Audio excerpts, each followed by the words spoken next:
3,000 case होते हैं, पूरे 3,000 ईडी के छापे पड़ते हैं और सिर्फ 23 आदमी पे कार्रवाई पड़ती है। तो बाकी के लोग क्या गए? वो पाक साफ हो गए वाशिंग मशीन में धुल के, या उनसे पैसा खा के सरकारें बैठ गई है? ये भी सवाल ये तो जो इस तरीके की घिनौनी निंदनीय घटना हो रही हैं, मैं तो हाई कोर्ट से सुप्रीम कोर्ट से निवेदन करूंगा कि अपने संज्ञान में जो है ऐसे संवैधानिक पदों की निगरानी रखें और उनकी जांच कराएं। अगर संविधान की कहीं पर अवहेलना और घटना हो रही है तो सुप्रीम कोर्ट और हाई कोर्ट से हम गुहार लगाते हैं कि उसकी जिम्मेदारी कहीं न कहीं बनती है संविधान के परत। और जब कि राजनीतिक दलों पर दबाव बनाए, ईडी के माध्यम अहम बात है, दबाव बनाया जा सकेगा उसके आधार पर। आप संजय मिश्रा का यूज पॉलिटिकल यूज किया जा रहा है। पॉलिटिकल यूज किया जा रहा है। पॉलिटिकल यूज नहीं है तो और क्यों लाता है वो किसका सगा है? नरेंद्र मोदी। और ऐसा कोई नहीं जिसको इसने ठगा नहीं, वो किसका सगा? आप क्या बात करते हो? दूध में मक्खी की तरीके से संजय सिंह को निकाल देगा सितंबर 15 के बाद। अब आप ये सोच रहे हो कि जो विधानसभा जो लोकसभा सत्र चल रहा है उसमें हमें कोई दिक्कत ना है, ईडी को इस्तेमाल किया जाए। अनुभवी क्या हिंदुस्तान में एक ही हैं? या नरेंद्र मोदी हैं या ये संजय मिश्रा हैं? बाकी राय साहब नहीं है या दूसरा कोई अक्लमंद नहीं है। आपने ये चुनाव अपने फायदे के लिए किया। बीजेपी एक राजनीतिक पार्टी है। अगर बीजेपी का अपमान है तो देश का अपमान नहीं होता, प्रधानमंत्री का अपमान है तो अपमान नहीं होता। ये 47 से पहले का देश नहीं है जब देश की आज़ादी के लिए लोगों ने कुर्बानियाँ दी थी।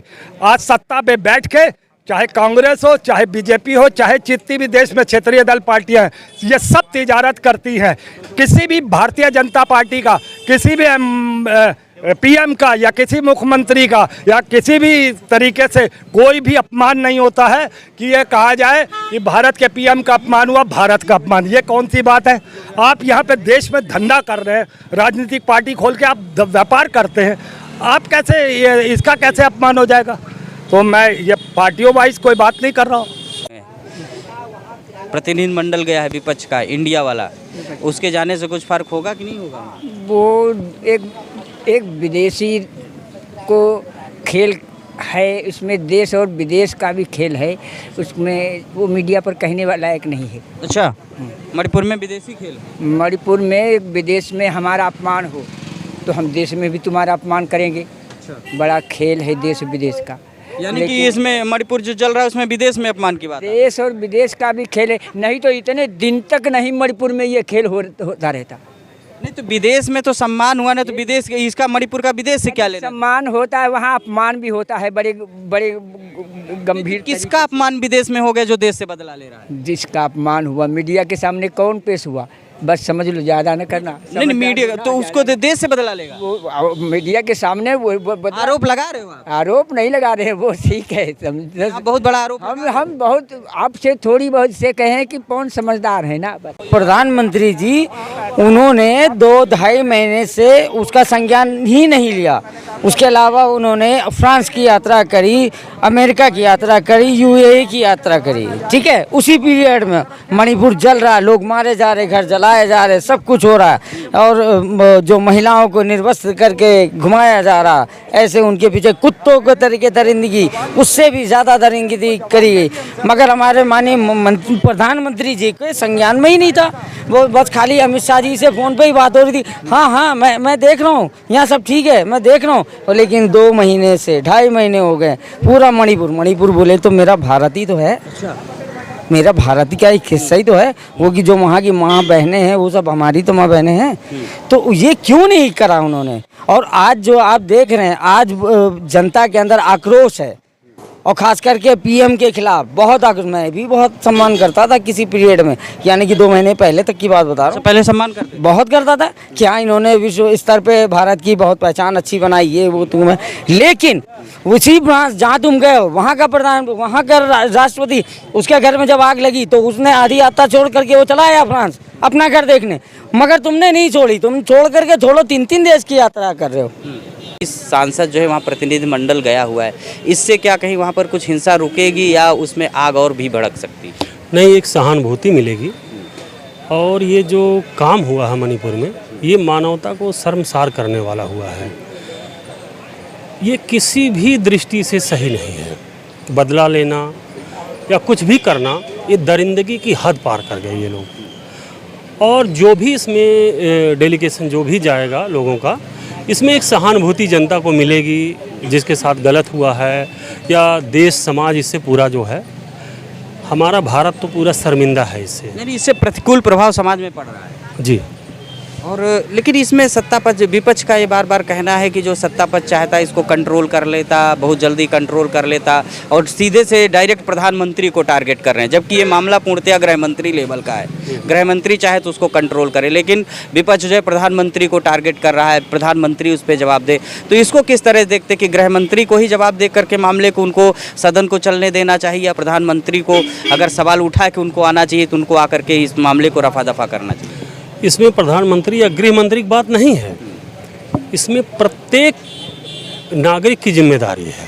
और दूसरी बात, इसमें जवाब देने से काम नहीं चलेगा, इसको त्वरित कार्रवाई हो, जो भी हुआ उसके त्वरित कार्रवाई हो, दोषियों को कड़ी सज़ा मिले। कड़ी सज़ा मिलनी चाहिए उनको, यानी उस पर ठोस एक्शन होना चाहिए, राजनीति नहीं होनी चाहिए, ठोस एक्शन होना चाहिए। कोई भी, चाहे पक्ष हो या विपक्ष हो, इसमें त्वरित कार्रवाई हो, ठोस कार्रवाई हो, दोषियों को सजा। लेकिन अब ठोस कार्रवाई करेगा कौन? बात तो वही कह रहे हैं ना कि अब सरकार कार्रवाई करे उसमें। तो सरकार कार्रवाई करे, जो सरकार में रहेगा वो कार्रवाई करेगा। सरकार को कार्रवाई करनी बिल्कुल करनी चाहिए। और ठोस कौन कार्रवाई कौन कार्रवाई करेगा? सरकार नहीं करेगी तो कौन कार्रवाई करेगा? विपक्ष कुछ है नहीं हाथ में, वो तो चिल्ला सकता है, बता सकता है, कार्रवाई तो सरकार ही करेगी ना। तो ठोस कार्रवाई करे, डेलीगेशन भेजे, मतलब त्वरित कार्रवाई इनको ही करना पड़ेगा, और जवाबदेही इनकी ही रहेगी। जवाबदेही सिर्फ सत्ता पक्ष। और कौन जवाबदेही रहेगा? जो सत्ता में रहेगा, हमारे पास कोई पद रहेगा तभी तो हम जवाब देंगे, जब पद ही नहीं रहेगा तो क्या जवाब देंगे? आप बताइए। जो प्रधान गांव का रहता है, उन्होंने बहुत अच्छी बात कही कि जिसके पास जो पावर है, जो सत्ता में, जवाबदेही तो उसको ही देना पड़ेगा। वो सब जवाबदेही से भाग नहीं सकता है। कैसे भाग जाएगा? इतिहास गवाह रहेगा उसका। इतिहास गवाह रहेगा, इतिहास में लिखा जाएगा कि किसके शासनकाल में क्या हुआ था, उसको जवाबदेही तो पीढ़ियां मांगेंगी ना। हमारे जो शासनकाल जिसका रहा है, अभी जैसे कुछ गलत काम हुए, सही काम हुए, जब मोदी जी का या योगी जी का या अखिलेश जी का जो भी शासन रहेगा, उसमें अच्छा बुरा जो भी होगा, हम नहीं मांगेंगे तो इतिहास मांगेगा, पीढ़ियां मांगेंगी, बच्चे मांगेंगे। देखिए, मोदी जी के समय में गुजरात में दंगा हुआ, अटल बिहारी प्रधानमंत्री थे, उन्होंने कहा फौज को भेज दें, उन्होंने कहा न भेजिए, दंगा होता रहा। बस यही है हाल मोदी। तो ये जानबूझ के दंगा हुआ? नहीं, ये हाल वहीं का भी। बस हमने आपको बता दें, अटल जी ने पहुँचा कि फौज भेज दें, मोदी ने कहा नहीं भेजिए, और होता रहा दंगा। बस यही हाल वहाँ का मिलपुर हुआ है। अच्छा, वो जानबूझ करके उस दंगे को भड़काया? अब जो भी हो, सरकार की कार्रवाई ना करना जो है कहीं न कहीं दंगे को भड़काने जैसा। नहीं, उसको रोकना चाहिए भाई। पुलिस है, PSA है, मिलिट्री है, आपको रोकना चाहिए। दंगा कैसा हो? दंगा को रोकना चाहिए भाई। दंगा को रोकना चाहिए, रोकना चाहिए भाई। अच्छा, जो 20 सांसद हर एक की जान, आपकी भी जान, हमारी भी जान, सबकी जान है। दंगे को रोकना चाहिए बस। अच्छा, दंगे को रोकना चाहिए बस। और दोस्तों नमस्कार, मैं हूं पवन शर्मा और हमारे साथ देख रहे हैं नेशनल आवाज़। आज मैं लखनऊ में हूं और दो मुद्दों पे जनता की राय लेंगे, लखनऊ के लोगों की राय लेंगे। एक तो मणिपुर में जो सांसद गए हैं, इंडिया गठबंधन के सांसद मणिपुर गए हैं, और वहाँ पर क्या उन्होंने देखा, क्या रिपोर्ट देंगे, उस पर राय लेंगे, उनका जाना कहाँ तक उचित है। दूसरे इस पर भी हम राय लेंगे, जो ED के डायरेक्टर हैं उनके संजय मिश्रा, उनका 45 दिन का कार्यकाल बढ़ाया गया है। इस कार्यकाल बढ़ाने के पीछे क्या मंशा है, उसे सरकार को क्या फ़ायदा है या जनता को फ़ायदा है, ये बताइए। जो संजय मिश्रा हैं, उनका 45 दिन का कार्यकाल मोदी जी ने बढ़ाया है, सुप्रीम कोर्ट ने हलफनामा दे करके उन्होंने बढ़ाने की बात कही, तो फिर ED के डायरेक्टर का कार्यकाल बढ़ाने के पीछे आप लोग इसको किस चश्मे से देखते हैं? ये तो एक संविधान की हत्या है, और बिल्कुल संविधान की हत्या। और दूसरी चीज़ रह गई है, ये तो जो इस तरीके की घिनौरी निंदनीय घटना हो रही हैं, मैं तो हाई कोर्ट से, सुप्रीम कोर्ट से निवेदन करूंगा कि अपने संज्ञान में जो है ऐसे संवैधानिक पदों की निगरानी रखें और उनकी जांच कराएं। अगर संविधान की कहीं पर अवहेलना और घटना हो रही है तो सुप्रीम कोर्ट और हाई कोर्ट से हम गुहार लगाते हैं कि उसकी जिम्मेदारी कहीं न कहीं बनती है संविधान के प्रति। और जब ये देश आज़ाद हुआ था, तमाम माताओं बहनों की सिंदूर बिंदिया चुरिया त्याग के संजय मिश्रा का एक्सटेंशन किया गया है 45 दिन के लिए, तो उससे नुकसान क्या है? ये तो नुकसान, जब जितने खन रिटायरी का समय पूरा हो तो जो संविधान में लिखा हो तो संविधान के जो है अनमूल और अनुरूप चलना चाहिए। बढ़ाने का इसके आगे क्या रीज़न है? कानून को तो अपने हाथ में लेना है इस पे के बारे में तो हम सिपुरियम को बढ़ाना नहीं चाहिए, बिल्कुल न बढ़ाना चाहिए। कोई कर्मचारी बढ़ाने के पीछे कोई गलत मंशा हो सकती है। अब ये तो अगर गलत मंशा न हो, अगर हम गलत कर रहे हो, आप हमको शरण दे रहे हैं, तो सबसे बड़े गलत आप होंगे। और भी लोगों को रिहा लेंगे। संजय मिश्रा जी का कार्यकाल जो है 45 दिन के लिए बढ़ा दिया गया है, ईडी के डायरेक्टर है, इसको आप लोग किस चश्मे से देखते हैं? देखिए, पहली बात तो ये है कि ये जब इनको पद पे रखा गया था तो आमतौर पे जो सरकारी रिटायरमेंट की उम्र होती है 60 साल की होती थी, ये 58.5 के उसी वक्त हो गए थे। फिर ऐसी क्या मजबूरी थी कि संजय मिश्रा को ही ईडी का चीफ बनाया जाए? अनुभवी होंगे। अनुभवी तो होने से आप अनुभवी क्या हिंदुस्तान में एक ही हैं, या नरेंद्र मोदी हैं या ये संजय मिश्रा हैं, बाकी राय साहब नहीं है या दूसरा कोई अक्लमंद नहीं है। आपने ये चुनाव अपने फ़ायदे के लिए किया, आप उसे ले तो आए, चलिए कोई बात नहीं, बहुत माइनर सी गलती है, ठीक है कोई बात नहीं। 2 साल के बाद आपने 2 साल का एक्सटेंशन दिया, फिर आपने दादागिरी की, फिर 1 साल का एक्सटेंशन दिया। अब आप ये सोच रहे हो कि जो विधानसभा वो जो लोकसभा सत्र चल रहा है उसमें हमें कोई दिक्कत ना आए, ईडी को इस्तेमाल किया जाए। और इस तरीके से उन्होंने सीजीआई के आगे, जो कि चंद्रचूड़ नहीं थे, कोई और थे, कोई हैं जो भी हैं वो थे। अब उन्होंने क्या निर्णय दिया कि भाई मैं आपको अक्टूबर तक का टाइम नहीं दूंगा, 15 सितंबर तक का टाइम दूंगा, ठीक उन्होंने दिया। और एक शर्त लगा दी कि सितंबर 15 की रात से ही 14 की रात से ही आप अपने पद से हट जाएंगे, आप कोई काम नहीं कर पाएंगे। एक इस तरीके का माहौल बनाया गया, ये मोदी मीडिया से सबसे ये बना। ये बहुत शर्मनाक बयान है, ये शर्मनाक जजमेंट है। मैं आपके चैनल के माध्यम से सुप्रीम कोर्ट को कहता हूँ, क्या अगर खुदा ना खास्ता आज संजय मिश्रा मर जाते हैं तो क्या वो लाल डायरी खोलेगी नहीं? अगर वो लाल डायरी, जिस तरीके से प्रधानमंत्री बार बार डॉन फिल्म की बात करते हैं, वो लाल डायरी की बात करते हैं जिसको इफ्तिखार साहब ने अपने फाइल पे अपनी दराज में रखी थी, वो डॉन अमिताभ बच्चन की बात कर रहा हूँ मैं, उसकी एक लाल डायरी रखी थी। ये उसी लाल डायरी को लेकर चल रहा है जो कि वहाँ उस पर है, केसेस पे। क्या ऐसी मजबूरी है कि इसको लाना? सुप्रीम कोर्ट का मैं खुलेआम इसका वो करता हूँ, विरोध करता हूँ। सुप्रीम कोर्ट इतनी बड़ी न्यायपालिका, न्यायपीठ है, तो वो गलत निर्णय कैसे दे सकते? नहीं तो मैं अगर जब ये जवाब दे सकती थी कि ठीक है मैं 1.5 महीना बढ़ाती हूँ, आप उसके बाद हमसे एक पल नहीं मांगेंगे, इस शर्त पे हम आपको देंगे, तो शर्त तो ये बात तो ये भी हो सकती थी कि तुम क्यों, दूसरा क्यों नहीं? वो भी तो वो डायरी तो खोलेगा ना, उसमें दस्तावेज जो भी रिकॉर्ड होगा वो तुम्हारे ना होने पे भी रिकॉर्ड होगा वहाँ पे, और तुम्हारे होने पर भी रिकॉर्ड होगा। तो क्या मैं ये जानना चाहता हूँ देश से और प्रधानमंत्री से और सीजीआई से कि सीजीआई ने सवाल क्यों नहीं किया कि इस डायरी में कितने समझौते हो चुके थे, करोड़ों रुपए के लेने की कितनों की बातें थी, जिनके यहाँ पे ईडी के छापे पड़े, चाहे वो किसी भी पद पे रहा हो, उससे कितने की डील हो चुकी थी, जो आप संजय मिश्रा का लाना जरूरी था। नहीं तो उस डील को दूसरा कोई नया आदमी शुरू करता है या कैसे उस पर कार्रवाई करता, ये एक सवाल आता है। 3000 केस होते हैं, पूरा 3000 ईडी के छापे पड़ते हैं और सिर्फ 23 आदमी पे कार्रवाई पड़ती है, तो बाकी के लोग क्या गए? वो पाक साफ हो गए वॉशिंग मशीन में धुल के, या उनसे पैसा खा के सरकारें बैठ गई है? ये भी सवाल देश से जनता से करना पड़ेगा। मैं सीजीआई से आज इतना खफा हूँ परसों से कि जिसकी कोई हद नहीं। निर्णय ये होना चाहिए था कि भैया आप जब अपने पद पर 2 साल और 1 साल 3 बार आपको एक्सटेंशन 2 बार एक्सटेंशन मिल चुका, अब आप फिर गिड़गिड़ा रहा, देश का प्रधानमंत्री गिड़गिड़ा डरा हुआ है ना। संसद चल रही है, संसद में कुछ गड़बड़ ना कर देंगे लोग, मेरी पावर को कम ना आके, तो ये सारा सवाल तो आएंगे ही।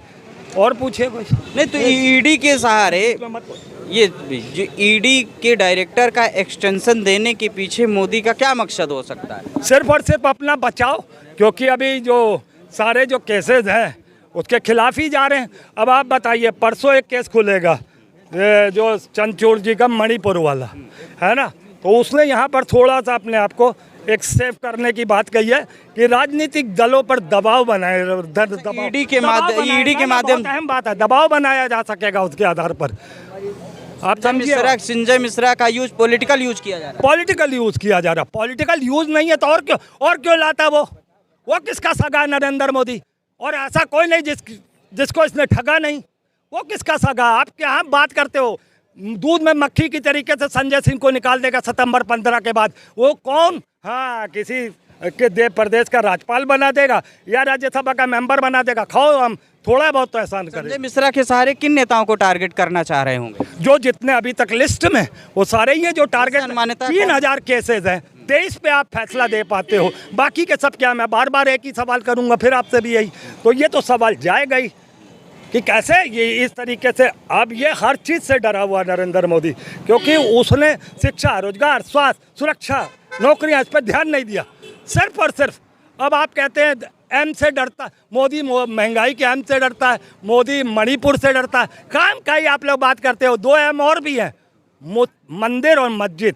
इसको बहुत प्रॉपरली लेता है ये देश के ऊपर। मंदिर मस्जिद करते रहो, देश पे सत्ता करते रहो, हिंदू मुस्लिम कराते रहो। आप कहते हैं उसको एम नहीं आता, गलत बोलते हैं। पढ़ा लिखा है वो, 4वीं पास तो है, तो एम तो इतना तो आ ही जाएगा। 4वीं पास का मतलब मंदिर और मस्जिद? मंदिर और मस्जिद 2 एम का। अब बीच में टांग मत अड़ाना, मैं तुम्हें बता दूं, नहीं इधर टांग बात मत अड़ाना।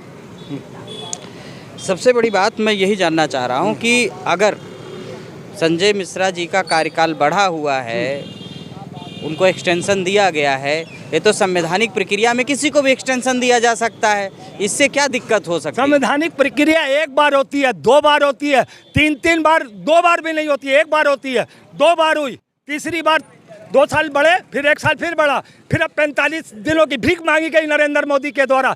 डरे बैठे हो तुम, तुम्हें पता है ईडी तुम्हारे लिए क्या कर सकती है। और आपको बता दें, जो परसों ये जो 45 दिन का टाइम है ना, अगर ये CGI चंद्रचूड़ के हाथ में होता तो वो 30 जुलाई से एक दिन, 31 जुलाई से एक दिन पार नहीं कर सकता था। और ये भी शायद इत्तेफाक है, प्रयोग है, संयोग है या प्रयोग है। वो कैसे बीमार पड़ गया चंद्रचूड़ 28 तारीख को, जिस दिन प्रधानमंत्री ने गुजरात में किसी सेमिकॉन इंडिया का उद्घाटन करना जाना था। तो क्या उसको ये नहीं कहा होगा कि मुझे उद्घाटन करने जाना है, ये डेट मत दो, मेरे लिए बवाल हो जाएगा, मैं जवाब कहाँ से दूंगा, तुम तो ये पीछे खोल दोगे मेरा हिसाब किताब। तो उसे बीमार किया गया, ये संयोग है, ये प्रयोग है, ये भी समझना पड़ेगा पूरे देश को। बीमार होना जो कि प्रयोग है और प्रयोग है। मगर अगर अब मैं संजोग और सारी बातों को काटता हूँ, अगर सोमवार में भी कोई हेर फेर हुई तो फिर मैं नए CGI चंद्रचूड़ पर भी जनता अब आँख रखेगी कि